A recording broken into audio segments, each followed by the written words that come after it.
Shattering Myths. Before we continue with the news, I must take issue with the advertisement in the midst of the Salem radio news cast. I continue to be disgusted that GCN doesn't deploy a more credible news source, but since they are unwilling to, then occasionally the commercials that are embedded in the news need to be taken to task. Franklin Graham's organization wants to promote the Easter cross of Billy Graham. Well, it's just astonishing to me that Christians are still clinging to Easter. It's named after Ishtar, the Babylonian queen of heaven and mother of God. Ishtar was married to Lord Baal. She claimed that the sun impregnated hers on Ishtar, Easter Sunday, so that 9 months later on the winter solstice, today celebrated as Christmas, that she would give birth to the son of the sun. It has absolutely no godly orientation, no godly background of any kind. It is a purely pagan, purely revolting sun god festival that was born and bred in Babylon. That's the nature of Easter. If you are a Christian like Franklin Graham promoting Easter, you should be ashamed. You ought not to do it. And to promote it on a radio program is revolting. Yahowah, which is God's one and only name, invited us to participate in Pesach, Passover, matzah, unyeasted bread, and Bikurim, firstborn children, on the 14th, 15th, and 16th day of the first month of the year, the month of Abib, when barley is still green and receptive in the kernels of the plant. It occurs very similar time to what Easter has been established. Easter has been established by Roman Catholicism and then by Protestant Christianity taking their lead, so that it is always close to but never officially overlaps Yahowah's invitations to meet with him, the Passover, unyeasted bread, and firstborn children. Easter is a pure counterfeit, a fraud, designed to take people's attention away from the days that God invited us to meet with him. If you are celebrating it, you are not only doing something that is overtly offensive to God, but you're not meeting with him on the days that are capable of saving you. There is no salvation in Easter, only damnation.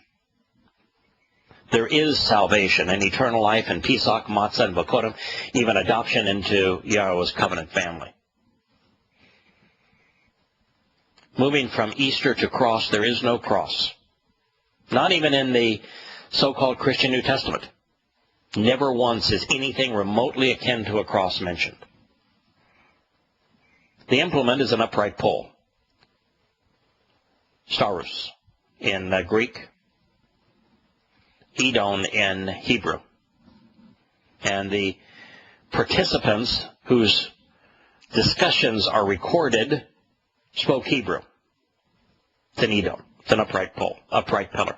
It's the upright post that holds up the tabernacle. The upright one stood up for us so that we could stand with him on Pesach, on matzah, and on Bikurim.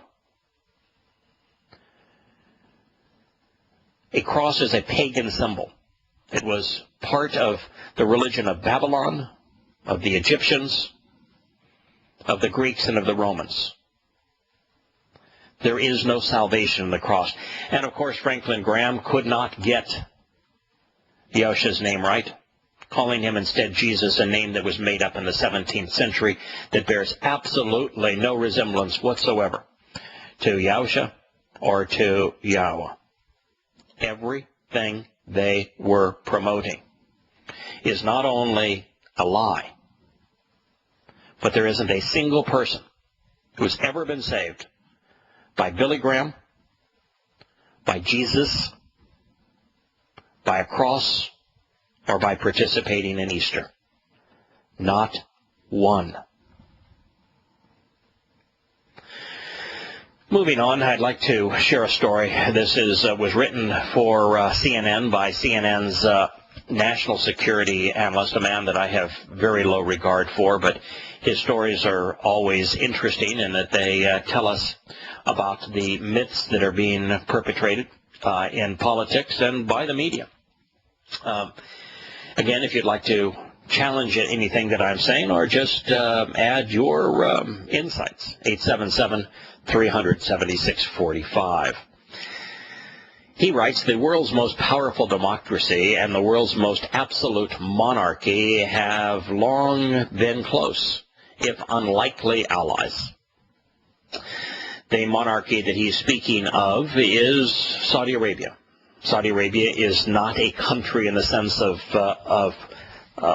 having the people of that country join together for their own benefit, but instead is a private estate, as are most of the Islamic majority countries. They're either theocracies, military dictatorships, or fiefdoms. Most of the countries around Saudi Arabia are fiefdoms. It should be called that, as opposed to a monarchy. The king of Saudi Arabia is only king because he was the grandchild of the man who became a warlord who was rewarded by the British for opposing the Ottoman Turks in the First World War. He's not royal. He's just a warlord and a family of warlords.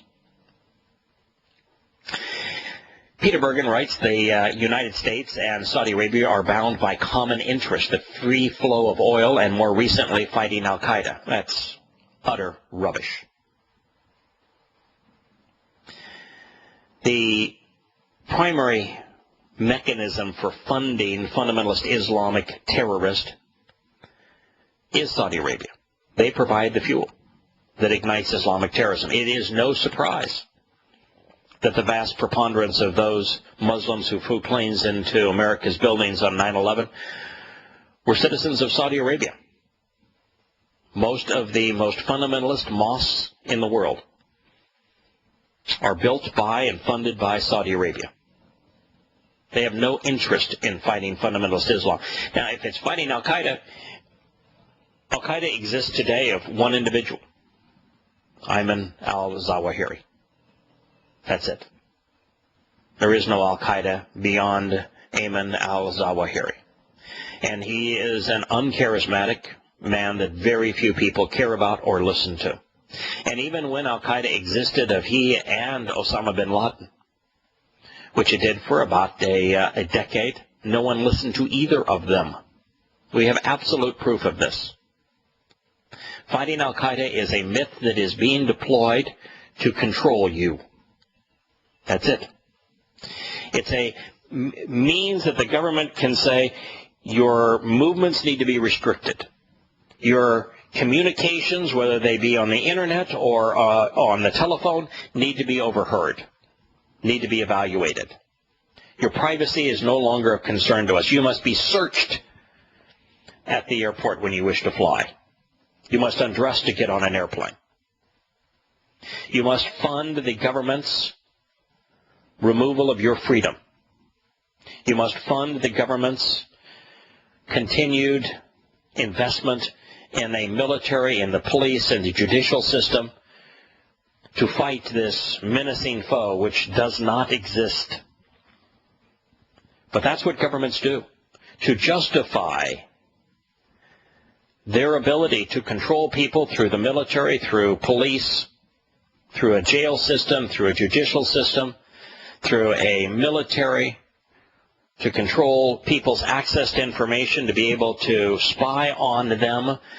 They always create a pretend foe. Now, that's not to say there aren't fundamentalist Muslims who are terrorists. There are. They commit 99% of the world's terrorist acts. They're just not al-Qaeda. Al-Qaeda is a fraud. It's never been meaningful. It wasn't even meaningful on 9/11. It's irrelevant.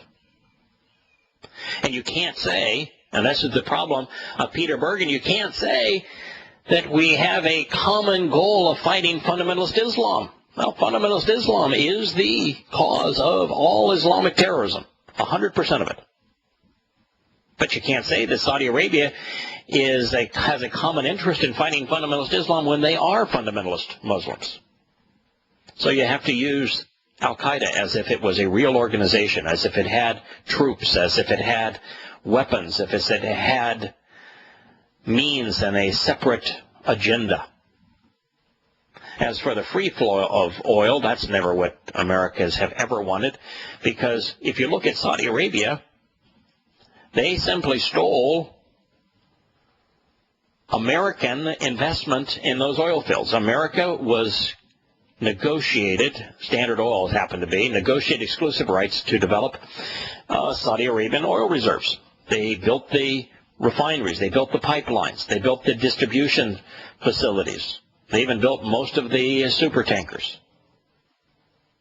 And then the Saud warlords stole them, and along with other Muslims created OPEC for the express purpose of controlling the flow of oil and overcharging for it. And that which cost 25 cents a barrel to extract from the ground, they were now charging $100 a barrel for. And so that they could impose their religious will when, for example, America wouldn't join with them in the Six-Day War or the Yom Kippur War against Israel. So everything this man writes is untrue. It's grossly untrue. The opposite happens to be true. And you have to ask yourself, so why would CNN employ someone who they call a national security analyst to deliberately lie? Why is CNN touting the same message that's being touted by the American political leadership when both are so obviously untrue? I mean, it doesn't take a genius to show you the difference between the truth and what this man writes, what our leaders say. So why are they in cahoots with one another? Why aren't there more people saying, shame on you? Why are you lying in this way? The opposite is true. Because the truth matters.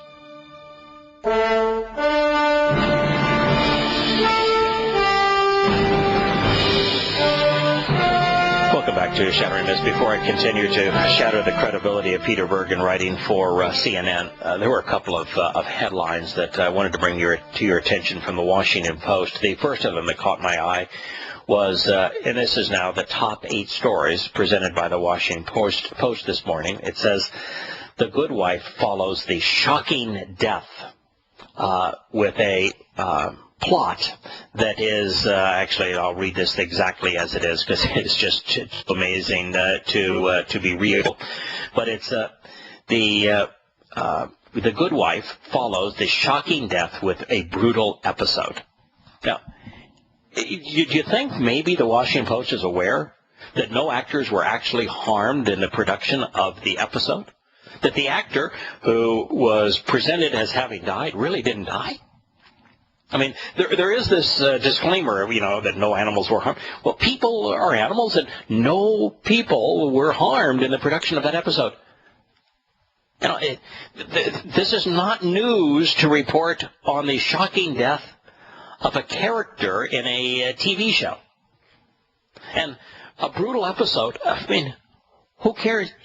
It's imaginary. I mean, the blood is red dye. Don't fret. It's going to be okay.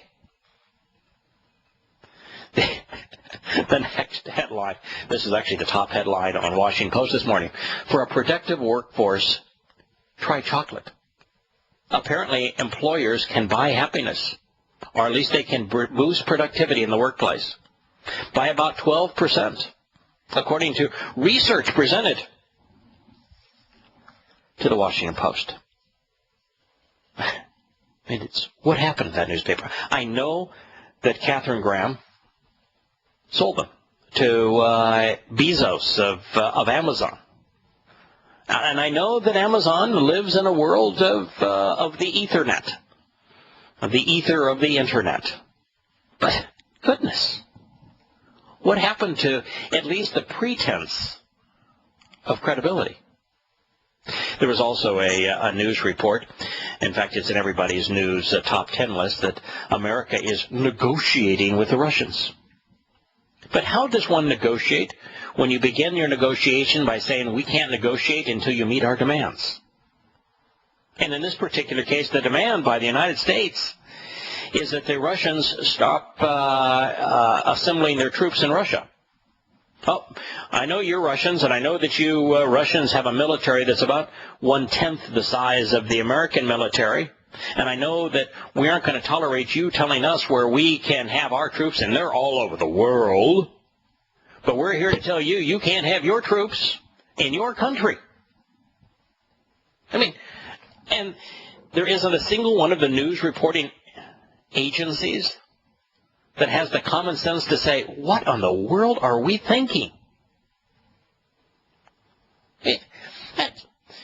That is, with a country that has its troops deployed in bases all over the world and ships menacing every country on earth,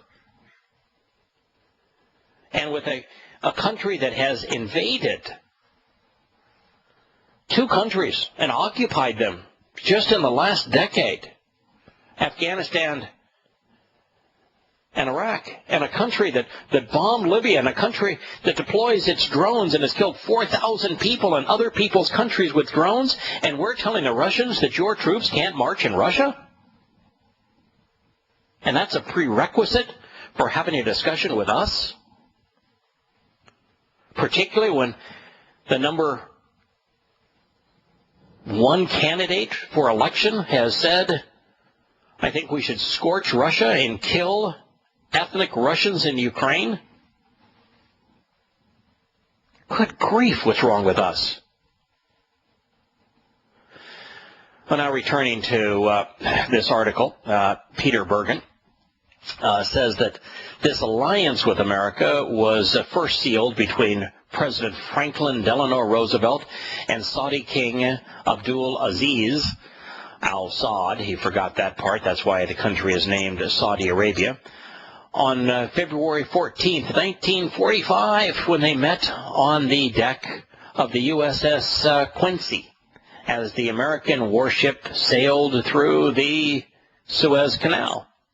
FDR and his advisors knew that oil, of which Saudi Arabia was well endowed, was a key component of America's economy. Indeed, Standard Oil of California had signed a far-sighted deal, according to Peter Bergen, a decade earlier, giving it exclusive production rights in Saudi Arabia. Yes, nothing portends fairness. Nothing is better for efficiency than having a monopoly, an exclusive production right. Oh, so far-sighted, so wonderful of you.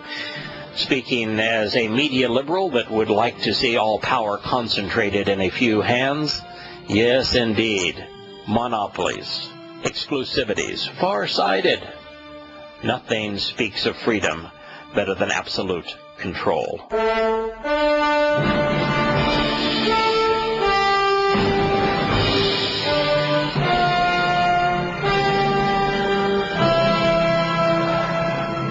Welcome back to Shattering Myths. A couple of more comments from the Peter Bergen article. We'll return to it in a minute, but we have Kirk on the line. But before I go to Kirk, I would like to share two additional paragraphs.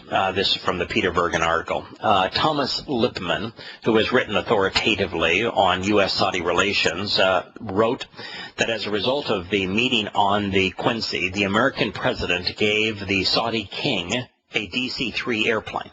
We gave him a DC-3 airplane. This is the same Saudi king, by the way, that stole Standard Oil's investment, confiscated it in Saudi Arabia, and created OPEC that nearly bankrupted America, and used that as a weapon of war to aid and abet the Islamic attack on Israel. But we gave him a DC-3 airplane that was specifically outfitted with a rotating throne, which allowed the king to always face the holy site of Mecca while he was in the air. Now, isn't there something just revolting about that? That FDR would think that it was in America's interest to give this fundamentalist Muslim, who would supply 80% of the 9/11 suicide bombers, a DC-3 airplane, one outfitted with a rotating throne. We're a democracy, or actually a republic, and we're going to honor a king, a dictator, with a rotating throne, one facing Mecca, the source of 99.9% of the world's terrorism. Now, for his part, King Abdulaziz al-Saud enjoyed his meals as the president's guest on board the Quincy. So much so that he surprised his hosts with an unusual demand. He wanted to take the Quincy's cook for himself. FDR was able to diplomatically ward off the request. He said the concept that human beings are not personal property didn't come to the Saudi kingdom until relatively late. Slavery was only abolished there in 1962, and it was only abolished on paper. It still exists. That's why most countries won't allow anyone to accept a work visa to go to Saudi Arabia, because the moment the person enters Saudi Arabia working for members of this royal family, their passports are confiscated. Whatever they promise to pay the person is cut by 90%, and then they are tortured by the royal family members. They'll have burns over most of their bodies. They'll have knife wounds. They will be routinely beaten with rods and not allowed to leave, having no means to leave the country because their passports have been stolen. No, they haven't gotten over that slavery was outlawed because they're Muslims. That said, Kirk, welcome to the program. I probably do need a break. I'm not real pleased with the news of today. Well, I was actually going to ask something about what you were discussing, and I was away from the radio for just a moment. But my question initially that prompted the call was Standard Oil being the Rockefellers, I think, before they broke it all up. That's correct. Well, if we're always touting, as a government, we're always touting, we have interest in this country, which usually means economic interest. Why is it that they would allow the Sauds to take over the oil fields? Really? Yeah, I know. It is so interesting that first, America, people. Yeah, maybe. First of all, for big time. But I'm not surprised that Rockefeller negotiated an exclusive in Saudi Arabia. Now, the only way you could do that is to bribe the Saud family. I mean, that is the means to do that. So he got exclusivity over Saudi Arabia, which has, 20% of the world's proven oil reserves? Now, as Americans, we shouldn't have thought that was a very good idea for an American company to have an exclusivity over something that powerful. But then, long after the Rockefellers have lost most of their interest in Standard Oil because America sought to do the opposite in America as to what happened in Saudi Arabia. Of course, with OPEC, it's a monopoly, and Standard Oil had a monopoly. Standard Oil didn't have a monopoly in America, although they had a growing share, but America specifically broke them into pieces. Now, what's interesting, and that therefore when OPEC happened, it's no longer a Rockefeller interest because he had been divested of these things.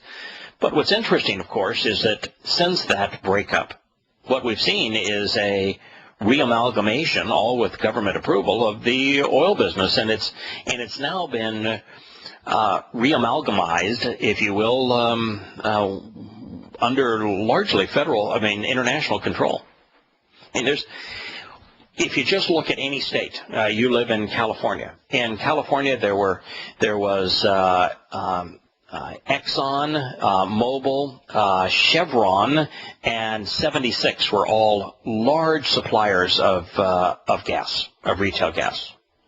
They were all competitors. Mobil was huge. Exxon was huge. Chevron was probably the largest, followed in California by Union 76. They're all one company now. Oh, yeah. It was Sinclair, on and on and on and on and on. On and on. Yeah, I've left out two-thirds of them. Sure. It's the same thing's true in banking, by the way. That we need to have competition in banking. But if you look at the banks that no longer exist in any state, take California as an example. Like Bank of America, it doesn't exist anymore. Yes, you will see ads and signs that say Bank of America. No, it happens to be Nations Bank that bought Bank of America and merged Bank of America into Nations Bank and said, I like the name Bank of America, but I don't like the name Nations Bank. But there are probably 80% fewer banks, meaningful sized banks operating in America now. Oh, yeah. The same thing is true with airlines. The means to travel. That they're all joined together. Yeah, there are airplanes now that say U.S. Air and American. It's the same company. U.S. Air bought the bankrupt American. It's just one after another. We have formulated means to eliminate competition. Okay, now phasing into the second part of the question is these people who, you've hobnobbed at least with the rich and powerful, so yes. And politicians and so forth. Yes, I have. What is it in them when you gain all this? Mm-hmm. And you see, but like the Clinton family, he retires and he's got all of a sudden $100 million in his account and all that sort of thing. Right. Where are they putting their money? The money's no good. Right. Inflation. Correct. I mean, I know that Ted Turner bought is the biggest landholder, one of the biggest landholders in the country, and he bought up half of New Mexico, and that sort of thing. And well, that's after buying up a huge portion of Montana. I think he's the largest landowner in Montana too. But his biggest holders now are in this report I read the other day is in New Mexico, but regardless.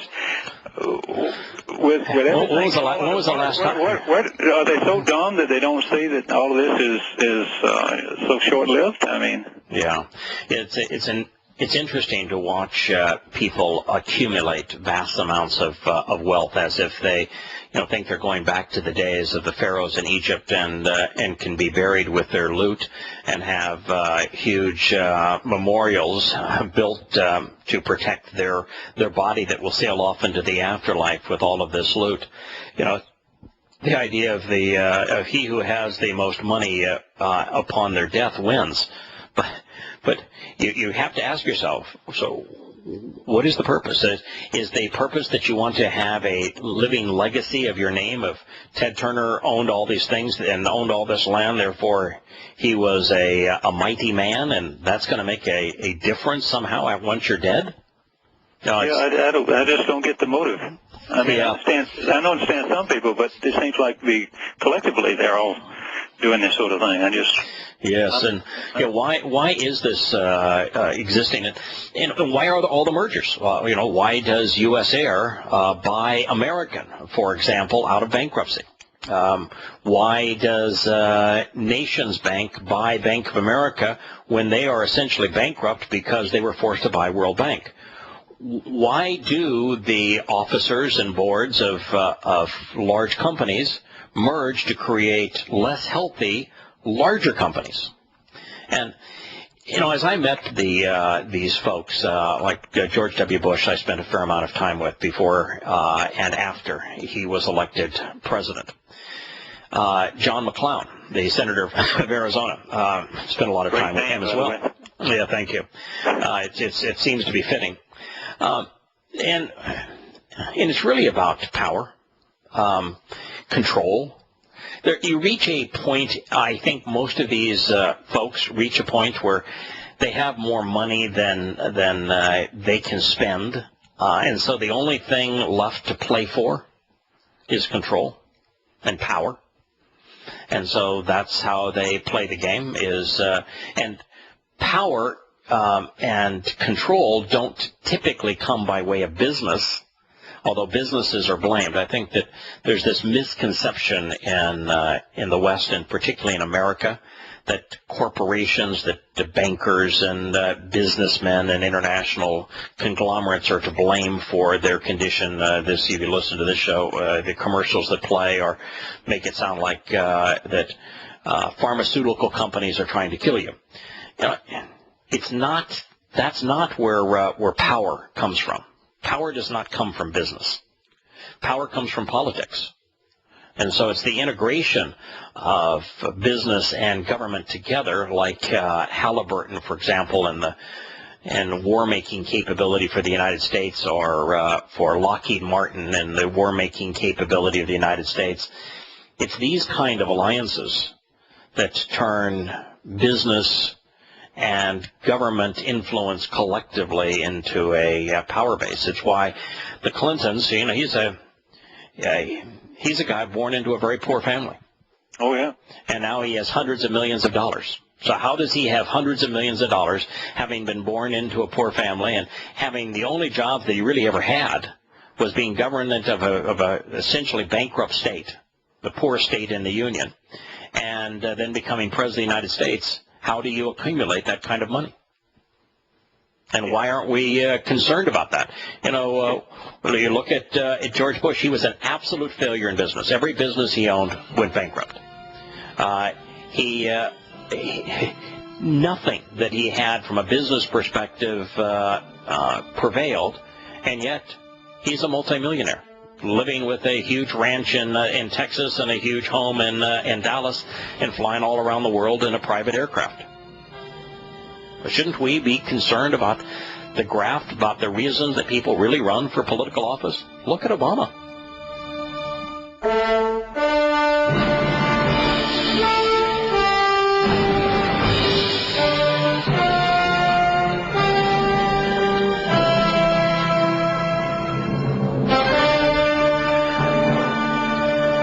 Welcome back to Shattering Myths. We're having a conversation with Kirk. And Kirk, you raise an interesting point. What on earth causes the kinds of elitists that are accumulating such vast array of power and wealth? A guy like Erdogan in Turkey. What causes him to want to consolidate his power by depriving others of their freedoms, of their wealth, of their lives? What ultimately did they have to gain? When Rockefeller died, was there something that he thought maybe he had achieved in accumulating all of this wealth? Was there a Brinks truck that accompanied him down his funeral? Do you think that the bed of his coffin is lined with $1,000 bills? The whole thing kind of bizarre, isn't it? It really is. You look at Obama, a guy who never worked for a business a day in his life.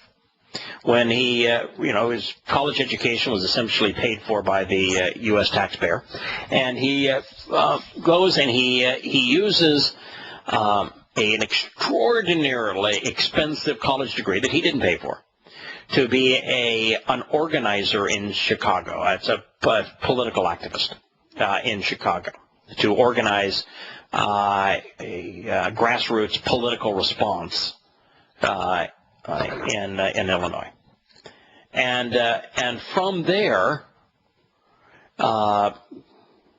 gets to run for U.S. Senate and a vacant seat, and because whoever wins the Democratic primary, which is really set up as opposed to voted on, wins that seat, because there's not a Republican that has a prayer in that state of prevailing, and as a first-term senator, then becomes president. And in his first actions, he demeans business, and particularly demeans their use of private aircraft. The aircraft industry in America has just crashed as a result.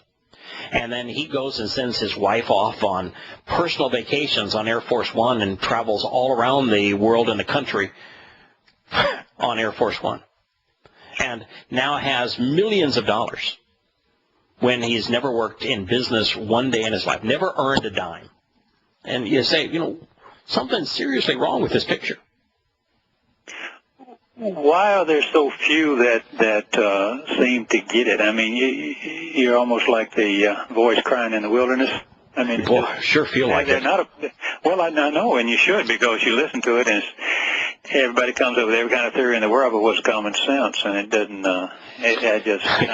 Yeah, what you just said is really funny. The reason I think it's funny is that, okay, so we do have the only program that actually is taking these government, military, and religious institutions to task, and yet all we're wielding at them is common sense. I mean, I don't think there's any other program that dresses down Erdogan and says, wait a minute, everything that's in this article is the opposite of what's actually true.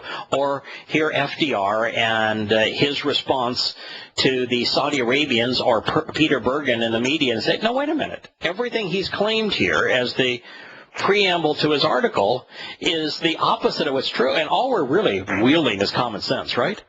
Yeah, it's not deep stuff. I mean, no. A child could figure this out. I mean, but it's. I want to say two things. One is, you're right. There is nothing difficult about this, which then begs the question: why aren't more people doing it? Because, Kirk, it's important. This notion of patriotism, that we ought to go off and march off to war, that we ought to support this government, when the government is essentially corrupt, when the government is working against our interests, when the people that we're empowering are lying to us while enriching themselves, this is important that people know that they ought not be doing these things. And it's so obvious that the human institutions are corrupt, you would think that more people would be motivated to expose them. Well, like your thing this morning on the Ukraine, yes, and we're loaning them money, and everyone I know knows that the IMF is American dollar funded, and everybody also knows we're $17 trillion in. Right. And yet your point about why are we giving these people money, borrowing money on our debt in order to give them something that they'll never pay us back, and we can't afford to pay our debt back. So it becomes so ludicrous. You want to just throw your hands in the air and run off down the room or something. Yeah, Kirk, stay with us through this break. I agree with you 100%.